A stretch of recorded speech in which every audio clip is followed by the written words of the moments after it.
Welcome back developers. So, how to embed your videos means YouTube videos in your website is quite very simple. इसके लिए आपको अपने video में जाना पड़ेगा जो आपको एम्बेड कराना है अपने वेबसाइट पे। ये हमारी वेबसाइट है जो अभी ब्लैंक है, जहाँ पर सिर्फ H1 टैग मैंने दिया है इधर और टेक्स्ट लाइन सेंटर कर दिया है।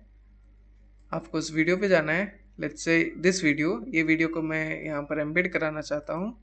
उसके लिए आपको सिंपल कुछ नहीं करना, सिर्फ शेयर बटन पे क्लिक करना है। देन यहाँ पर यू कैन सी एम्बेड का ऑप्शन मिल जाएगा।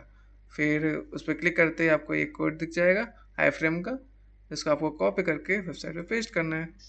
एंड यहाँ से आप पूरे कोड को कंट्रोल कर सकते हो, जैसे इसकी विथ, हाइट। मैं इसको रन करके दिखाता हूँ। Save and this is our website.